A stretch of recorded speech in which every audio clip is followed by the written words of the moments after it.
Let's just call it what it is. Over the past 10 to 20 years, the matrix has been glitching hard because the real estate market has stopped obeying economic laws altogether. And no, this isn't your country being quirky. The housing market is broken pretty much everywhere. Let's look at 3 examples. In the US, back in the 1970s, the price-to-income ratio hovered around 3. In plain English, the average house cost about 3 years of a family's income. Manageable.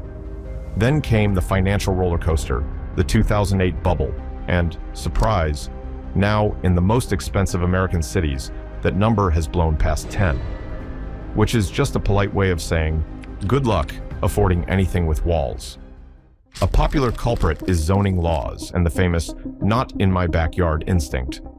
Local activists push city authorities to keep neighborhoods low-rise, because who, really, dreams of a 20-story tower looming over their patio? The result is predictable: fewer apartments, less supply, higher prices. Well, maybe local activism plays a role in the US, but it definitely doesn't in Russia. Welcome to Marino, a district on the outskirts of St. Petersburg, the former capital of Russia. It just so happens that the scriptwriter of this video spent most of his life in Petersburg, so this example is near and dear. Over the past few years, dozens of these districts have sprouted around the historic city. In Russia, they call them man-hills. I mean, like ant hills, but for humans. An anthill is a monotonous structure packed with thousands of identical ants. These districts are filled with identical apartments for identical inhabitants. So buying here is depressive in and of itself, but it's also puzzling. You see, a small studio in one of these districts costs about 5 million rubles. On paper, that's a price-to-income ratio of around 5, which is not bad. But here's the twist. You're not buying an apartment. You're buying a promise. The building will be finished in 3 years. Maybe. And you have to pay now. Meanwhile, for roughly the same money, you could buy a fully finished apartment much closer to the city center, only the building will be a bit older. That doesn't make much sense, does it? And yet, people take out loans and buy pretty renderings of buildings that may or may not be completed on time. Now, let's crank the surrealism dial all the way. China's ghost cities. Chinese buyers routinely pick up second and third apartments as investments. And yes, they are investments. In the same way, a gym membership you never use is still technically an investment. Money goes in, nothing comes out. No rent, no tenants, just empty square meters and square feet, quietly appreciating. In theory. Meanwhile, construction keeps going full throttle. China is literally building more housing than its population can reasonably use. Whenever a whole sector of the economy spins up its own alternate universe, that's fascinating. However, practical side of things is concerning. Homelessness is coming to your country, if it hasn't arrived already. Chances are, your children will spend their lives renting. So, the obvious question, who's to blame, and what exactly is going on? The answer is as old as the world itself: a bubble. Yeah, history has seen plenty of those, and they all follow a familiar script. Take the 17th century, tulip mania in the Netherlands. Exotic flowers suddenly became the hottest speculative asset on Earth. Prices shot up to absurd levels, and then, just as suddenly, collapsed. Fast forward to the 18th century, the South Sea Company in England. Investors were told it had secured exclusive rights to trade slaves with Spanish colonies. Respectable gentlemen were at each other's throats trying to get stocks. Then it all came crumbling down. But that class Britain had to repeat. By the 19th century, railway fever started spreading. Dozens of companies popped up, promising glorious new trade routes and easy money. Some directors allegedly had never even seen a locomotive. That didn't stop them from raising and efficiently vacuuming up capital from enthusiastic investors. Different centuries, same mechanics. Every bubble works like this. The price of an asset drifts away from its real economic value. It starts with hope of future profits. Early buyers push prices up. Rising prices attract more buyers. And just like that, you've got a self-sustaining loop. People buy because prices rise, and prices rise because people buy. The system holds as long as there's always one more buyer willing to jump in at the end of the line. Eventually, though, the last buyer turns out to be the last buyer, the one holding the asset no one else wants. That man is commonly known as chump. He tries to salvage what he can, slashes the price, and the whole structure caves in. The bubble bursts, and when it does, the sound might echo through entire markets. That's how it used to work. Now the same thing is happening again, just on a scale never seen before.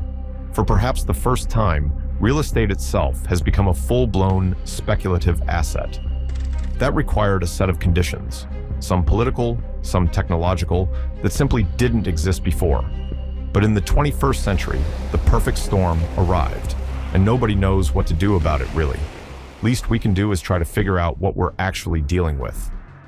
So, the first ingredient you need to inflate a bubble is air. In finance, that air is money. People need to have some extra cash sloshing around. If you're living on rice and beans, chances are you don't have a broker on speed dial. Back in the day, this extra liquidity had to be physically shipped in from somewhere. Take Spain's colonies in South America. After they got going, Europe was flooded with cheap silver from Potosi. Historians call this the price revolution. Cheap silver was literally everywhere, and it had to land somewhere. In the Netherlands, some of it landed in tulips. Without that flood of Spanish silver, the first big financial scheme probably wouldn't have bloomed, pun intended. Next, the object of speculation has to be convenient. Stocks and bonds are perfect. Little pieces of paper simply change hands. But selling a house? That's paperwork, inspections, signatures, all in all, a huge pain in your backyard. Another pun. Man, I'm on fire today. Then there's the entry barrier. Thanks to Martin Scorsese, God bless him, we all know about penny stocks. Dirt cheap, anyone can jump in. Real estate, on the other hand, requires serious capital. That naturally limits how many players can join the game, and for a long time, it kept bubbles from growing too wild. Finally, the process itself has to be easy. Picture the old New York Stock Exchange, traders yelling themselves hoarse, inventing hand signals just to survive the noise, thumb up for buying, thumb down for selling, and so on. To participate, you needed sharp eyes and strong lungs. Today you need a phone and a thumb. So, here are three conditions: convenient object of speculation, abundance of capital, and easy market access. By the end of the 20th century, for the first time, all three conditions clicked into place. Start with the money. In the 1970s, the most powerful Western economies took a sharp liberal turn.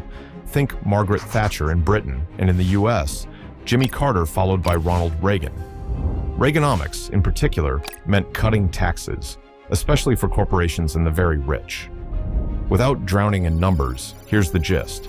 Corporate tax rates dropped from about 52% to 35%, and top marginal rates for the ultra-wealthy in some cases fell from roughly 80% to 40%. At the same time, governments put pressure on labor unions. Thatcher, for instance, took on Britain's miners, and won. As a result, corporations suddenly found themselves sitting on piles of extra cash. The idea was that this money would flow into the real economy, new factories, new roads, new farms. But excess liquidity doesn't carve through hard rock. Capital, like a river, seeks soft soil. As Confucius allegedly said, or maybe he didn't, we'd have to double check. Either way, the point stands. Corporate money didn't rush into factories or infrastructure. That's slow and expensive. Instead, it flowed into the stock market, where money moves fast and returns look great, at least on paper. The second source of cheap money was US government debt. Remember the Bretton Woods system after World War II? The dollar was tied to gold, which kept the Federal Reserve on a short leash. Amounts of gold are physically limited, and so the amounts of dollars. But thanks to this old fox, dollar was cut loose from the gold standard in 1971. And just like that, the Fed gained room to maneuver. It started lending money to the US government and banks at very low interest rates. Turns out, it's easy to be generous when you control the printing press. This cheap money flooded into financial markets. It doesn't take a genius to figure it out. Borrow at 0.5%, make 4% in the market, repay the loan, borrow again, repeat. Profit. Unfortunately, our team don't have a personal money printer tucked away in the closet. So we have to do the only thing we're actually good at. Offer you high-quality content about how the world really works, and hope for your appreciation. And if we're delivering on our side, we have a small request. We're considering creating deeper, more substantial content on politics, history, and economics. Content that helps you understand how the world works. And we want to understand in order to predict, and predict in order to act. Because we don't like being puppets. This premium content will appear on Patreon. We're still working out the details, so for now, we've created an empty page with free membership. Would you consider subscribing? Just to signal interest. Once everything is ready, we'll present you with a clear value proposition, and you can decide for yourself whether it's worth your attention. No pressure. If that sounds fair, the Patreon link is in the description, and thank you in advance. Back to our topic. The third source is foreign money. Remember we mentioned that the brilliant author of this script spent years in St. Petersburg? Well, believe it or not, I still have a small stock portfolio with an American broker, and it's built for money earned guiding American tourists during summer seasons. Back then, borders were open, capital moved freely, and all you needed to join the global market was a phone. So yes, in part, I contributed to overheating the US stock market. But don't rush to blame me for everything. These guys did much more. Vast sums from wealthy oil-producing countries poured into global markets, steadily inflating asset prices. So how does all this affect Aunt Margaret's house in Illinois? Simple. Her house has quietly turned into a financial asset, traded, sliced, repackaged, and sold on the market. Only Margaret herself might not have gotten the memo yet. Although, to be fair, she probably should have, especially if she lived through the crisis of 2008. That was when everyone suddenly became conversational in words like securitization and derivatives. Just in case, let's jot your memory. Once upon a time, a mortgage was simple. A bank lends you money, you buy a house, and then you spend the next 20 to 30 years paying it back. End of story. Then the 1980s rolled in, and things got creative. Imagine, a bank sets up something called an SPV, a special purpose vehicle. It takes a bunch of mortgages, bundles them together, and turns them into mortgage-backed securities, or MBS. In plain terms, these are financial products backed by people diligently making their monthly payments. And those products can be bought and sold like stocks. And on top of MBS, the market builds even more intricate structures called collateralized debt obligation, or CDOs. Yeah, this game has levels. But what does this mean for Joe the plumber? Well, it means his mortgage is no longer really coming from a local bank down the street. It's coming from everyone. Global investors, pension funds, oil money, whoever happens to be buying those securities. The pool of available money expands dramatically. Banks, no longer holding much of the risk, start handing out loans with a generosity that borders on recklessness. The result, more buyers with shakier finances and rising housing prices. And here's the key shift. From that moment on, housing becomes almost the perfect speculative asset. It's tradable. It's packaged into neat financial products. It's accessible even to a beginner investor halfway across the world, say, in Russia, who can casually add a slice of the US housing market to their portfolio. And once that happens, housing starts behaving like any other asset. Prices rise because people are buying, and people keep buying because prices are rising. The loop continues, right up until the last buyer shows up. The one commonly known as chump. For you personally, the implication is not great. Housing prices are no longer anchored to what you can afford. They're anchored to investors' greed. Now, this mess has local flavors. Take Russia. Remember how we mentioned earlier that prices there have gone a bit upside down? A few years ago, the government introduced subsidized mortgages for families with children. On paper, it was a good idea. Cheap loans to help young families buy apartments. Do you know what developers started doing next? Something no one could have imagined, even in their wildest dreams. They started raising prices. The government responded by increasing the limits on subsidized loans. Developers raised prices even higher, and since the program applied only to newly built housing, the result is that in Russia, an apartment in a building whose foundation has just been poured now costs more than a similar apartment in a completed building. In effect, the state is flooding the construction market with cheap money, channeling it from the budget into private hands, and I'm sure there are absolutely no kickbacks involved, while ordinary citizens act as a pipeline between two pools of money. And in the end, they pick up the bill. In China, the story takes a different turn. Thanks to the economic boom that kicked off in the 1980s, people suddenly found themselves with money and, awkwardly, nowhere obvious to put it. Developed stock markets? Not really. Easy access to foreign assets? Also no. It would be a bit odd to buy Google stock when you can't even use Google, wouldn't it? So what's left for the average investor? Real estate. And when an entire country arrives at the same conclusion, you get those famous ghost cities, rows of perfectly good apartments, bought as investments, quietly waiting for tenants who never show up. And then there's the American crisis of 2008.